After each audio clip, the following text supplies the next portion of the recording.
Now, a tragic story. A 9-year-old girl accidentally shot and killed a shooting instructor after she lost control of the fully automatic 9mm submachine gun known as an Uzi. Now, the child was at a place known as Bullets and Burgers that touts the ability of, quote, our guests to have the opportunity to fire a wide range of fully automatic machine guns and specialty weapons. At our range, you can shoot full auto on our machine guns. Well, that's great and all. Except maybe you should think about possibly not putting that kind of firepower in the hands of a 9-year-old. Now, this incident, of course, has ignited a fierce debate on what kinds of weapons children should be allowed to use, whether or not they're supervised by an adult, as well as a backlash from groups that think that maybe, just maybe, we might have gone a little too gun crazy here in America. Now, the NRA, of course, hadn't gotten that memo when they tweeted this out. 7 ways children can have fun at the shooting range. And it was posted just after news broke of this unfortunate shooting, unfortunate accidental shooting, I should say, and was basically deleted about an hour later. Maybe they realized this might not be a good time to tweet something like that.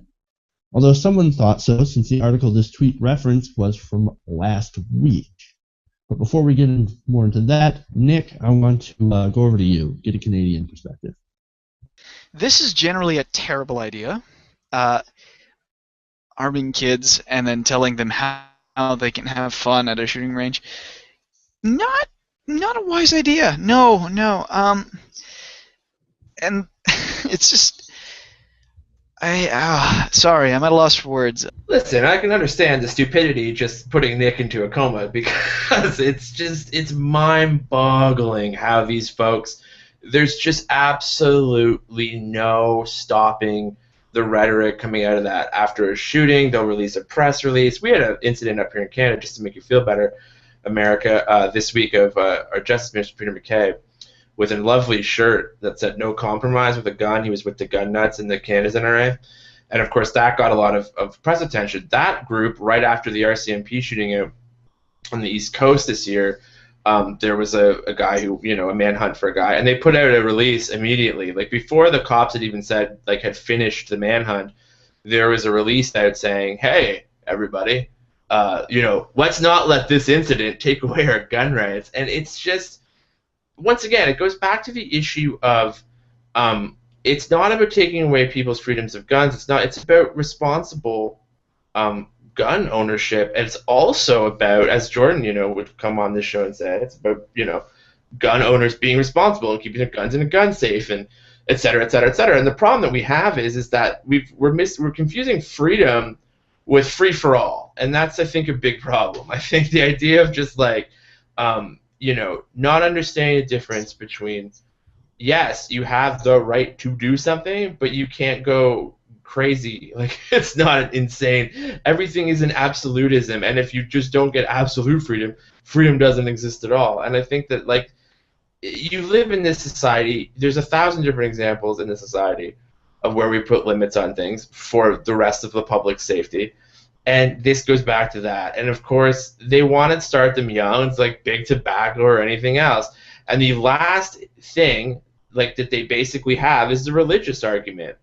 And they know that. They know that everyone's had it with gun violence. Everybody's tired of it. And the last little piece of thing they have is the religion argument. And that's why you're seeing the Church of NRA exist. Because that idea of it's a Southern cultural thing, it's a culture...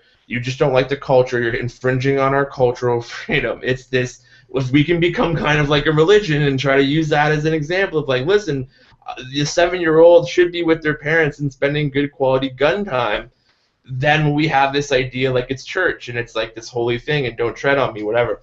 And it's just this insanity that has, comes from, let's call it what it is. It's $1 billion lobby.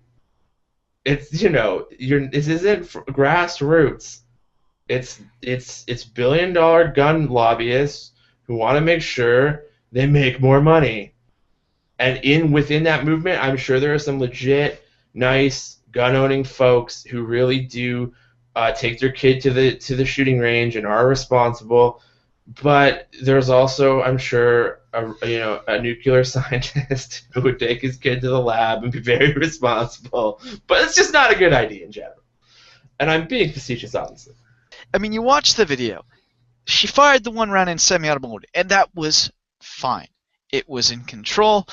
What boggles my mind is that this idiot instructor, and I'm sorry because he's dead, and it was a horrible accident, and it shouldn't happen to anybody. But that instructor went, okay, let's shoot some full auto now. Why would you say that? Why would you do that? Why would you let a kid shoot full auto? God, you're not even allowed to own a full auto gun for your own personal use at home. Why would you honestly let a child at a shooting range shoot a full auto gun, and one that's notorious for having a crap ton of kickback? Yeah, I feel as like somebody who should know your guns, you should know that. And that, she's a 9-year-old kid, right? Big kickback. I mean, kickback might be small for somebody who's an adult, but that's a child. That translates into bigger kickback and translates into, oh my God, I just shot my instructor in the head. And think about how this girl's going to feel for the rest of her life as well. Who's going to get stuck saying, I killed someone. It was an accident, but I killed someone. I hold that responsibility now. Look, because here's the thing, and I remember. Sorry, you go. You can finish your point. I'm just saying, and now and the NRA is all like, you should take your kids shooting more because it's really fun. Well, that's I guess it aligns with your goals, but it's an asshole move, which is I guess I can really now see why they removed that tweet. Yeah, I mean, hold on, Dan. I just wanted to say something. I'm gonna harp again on the Uzi thing, and it's not to say that anything else about the gun culture. It's only to say that giving a 9-year-old an Uzi was a really bad idea. I mean, I think back to the Terminator movie, because I remember when that came out, people thought that was like groundbreaking, because here he is, Schwarzenegger, walking in, dual-wielding Uzis, killing, like, blowing up this cop station and stuff, and people were like, oh, wow, you could do that with a fully automatic weapon, oh my goodness. And then the science nerds had to come out and tell everybody, actually, no, that doesn't work with the Uzi. The mini Uzi then came out for that, but that's not what this girl had.